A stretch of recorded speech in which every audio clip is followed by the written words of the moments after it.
नीतीश कुमार जी का मतलब है महिला विरोधी, दलित विरोधी और भ्रष्टाचार को समर्थन देने वाले लोग नीतीश कुमार माने जा रहे हैं। धीरज साहू जी के यहाँ तो मात्र 310 करोड़ प्राप्त हुए। आप ही क्या रिपोर्ट है?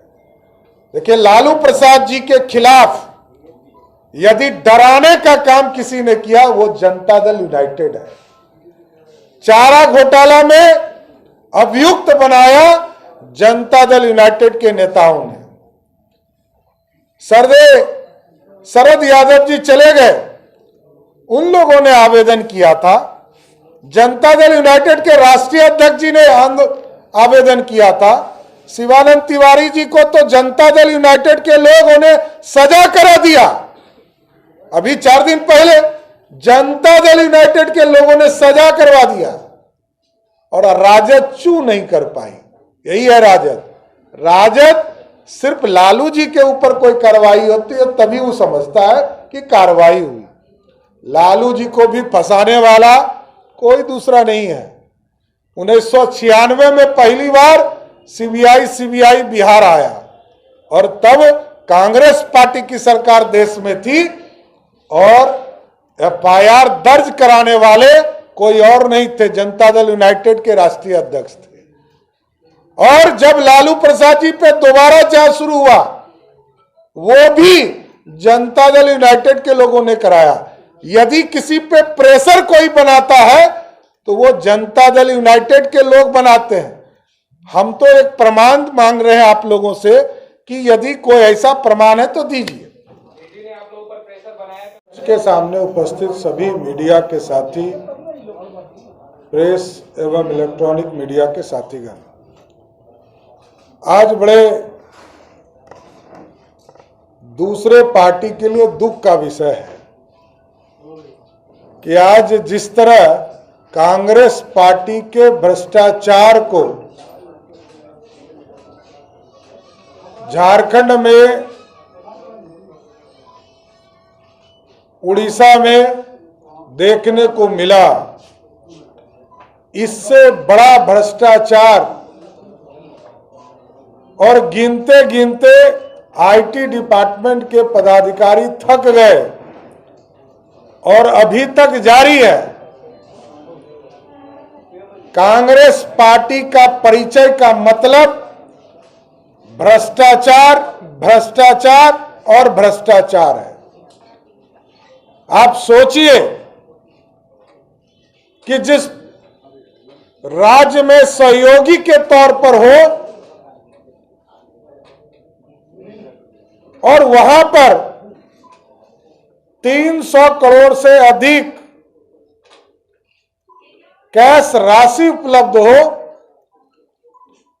और वो भी कांग्रेस पार्टी के सांसद के घर से। हम तो इंडी गठबंधन के लोगों से जानना चाहते हैं, भ्रष्टाचार के प्रतीक लालू प्रसाद जी बिहार में स्थापित है, भ्रष्टाचार के प्रतीक हेमंत सोरेन झारखंड में है, भ्रष्टाचार के प्रतीक डीएमके के प्रमुख स्टालिन है और पूरी कांग्रेस पार्टी पूरे देश भर में जिस तरह कांग्रेस पार्टी ने इस देश को खोखला किया है, लूटने का काम किया है, इसको पूरा देश देखने का काम कर रहा है। और आप देखिए साथियों, ये कोई नया मामला नहीं है। पहले बेंगलोर में कांग्रेस पार्टी के एक रिश्तेदार के यहां 42 करोड़ रुपया कैश मिला। उसी तरह ममता दीदी के एक मंत्री के यहां, कल ममता दीदी बिहार आने वाली है, ममता दीदी के सहयोगी मंत्री पार्थ चटर्जी के यहां 50 करोड़ से अधिक कैश प्राप्त हुए। सत्येंद्र जैन के यहां करोड़ रुपया मिले और आप पार्टी के सांसद संजय सिंह जी शराब माफियाओं से मिले हुए हैं, इसकी पुष्टि ईडी ने किया। नहीं, राष्ट्र ये सरकारी कार्यक्रम है और अभी कोई पॉलिटिकल कार्यक्रम उनका नहीं है। ये किसको डराया? एक नाम लीजिए, एक नाम बताइए आप ही, आप पत्रकार साथी हैं। धीरज साहू जी के यहाँ तो मात्र 310 करोड़ प्राप्त हुए, आप ही क्या रिपोर्ट है? देखिए, लालू प्रसाद जी के खिलाफ यदि डराने का काम किसी ने किया वो जनता दल यूनाइटेड है। चारा घोटाला में अभियुक्त बनाया जनता दल यूनाइटेड के नेताओं ने। शरद यादव जी चले गए, उन लोगों ने आवेदन किया था। जनता दल यूनाइटेड के राष्ट्रीय अध्यक्ष जी ने आवेदन किया था। शिवानंद तिवारी जी को तो जनता दल यूनाइटेड के लोगों ने सजा करा दिया। अभी 4 दिन पहले जनता दल यूनाइटेड के लोगों ने सजा करवा दिया और राजद चू नहीं कर पाई। यही है राजद। राजद सिर्फ लालू जी के ऊपर कोई कार्रवाई होती है तभी वो समझता है कि कार्रवाई हुई। लालू जी को भी फंसाने वाला कोई दूसरा नहीं है। 1996 में पहली बार सीबीआई बिहार आया और तब कांग्रेस पार्टी की सरकार देश में थी और एफआईआर दर्ज कराने वाले कोई और नहीं थे, जनता दल यूनाइटेड के राष्ट्रीय अध्यक्ष थे। और जब लालू प्रसाद जी पे दोबारा जांच शुरू हुआ वो भी जनता दल यूनाइटेड के लोगों ने कराया।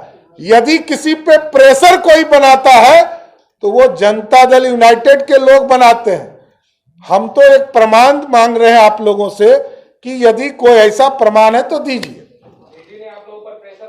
धन्यवाद देना चाहता हूं नरेंद्र मोदी जी को कि इस देश में मोदी की गारंटी वाला गाड़ी घूम रहा है पूरे देश में। मोदी जी गारंटी देते हैं विकास का, मोदी जी गारंटी देते हैं गरीबों के कल्याण का और मोदी जी गारंटी देते हैं भ्रष्टाचारियों को जेल भेजने का। इसलिए आगे भी बिहार भारतीय जनता पार्टी पूर्ण रूप से इस देश के यशस्वी प्रधानमंत्री जी को भ्रष्टाचार के साथ लड़ने के लिए पूर्ण रूप से समर्थन देती है और साथ ही साथ बिहार की 13 करोड़ की जनता भी नरेंद्र मोदी जी पर भरोसा करती है कि आप गरीब कल्याण का काम तो कर ही रहे, साथ साथ जो गरीबों को लूटने वाला है उसको भी जेल भेजने का काम कर रहे। इसलिए कांग्रेस पार्टी लगातार भ्रष्टाचार में लिप्त हो रही है। चाहे उनके नेता हो, देश में श्रीमती गांधी से लेकर राहुल गांधी तक सभी लोग भ्रष्टाचार के मामले में बेल पर घूम रहे हैं। पूरा कांग्रेस पार्टी इस देश में अब प्रतीक हो चुका है कि ये सिर्फ और सिर्फ भ्रष्टाचार का सहयोग करने वाले लोग हैं। और पूरा इंडी गठबंधन इसलिए बचे, ये लोग का गठबंधन इसी के लिए हुआ है। ये लोग जो सब एक जगह मिलते हैं उसका कारण भी एक ही है कि सब भ्रष्टाचारी एक हो रहे हैं। इसलिए नरेंद्र मोदी जी का साफ संदेश है, इस देश में जितने भ्रष्टाचारी हैं उनके खिलाफ भारतीय जनता पार्टी और भारत की सरकार लड़ते रहेगी। बहुत बहुत धन्यवाद। देखिए, वो राष्ट्रीय स्तर पर क्षेत्रीय स्तर की बैठक होती है और क्षेत्रीय परिषद की बैठक में 4 राज्यों के मुख्यमंत्री को उसमें आना है। चारों लोग आएंगे और अपनी बात रखेंगे। बिहार की सरकार जो बाहर में मुद्दों को रखती है उचित फोरम पर रखना चाहिए। फर्क क्या पड़ने वाला है? बिहार के किसी कोने में भी करेंगे तो कोई फर्क नहीं पड़ेगा और झारखंड और उत्तर प्रदेश में करेंगे तो फर्क क्या पड़ने वाला है? ये अब कहीं चले जाए, नीतीश कुमार जी का मतलब है महिला विरोधी, दलित विरोधी और भ्रष्टाचार को समर्थन देने वाले लोग नीतीश कुमार माने जा रहे हैं। बिहार में यदि भ्रष्टाचारियों को बचाने का काम कोई कर रहे हैं उसका नाम है नीतीश कुमार।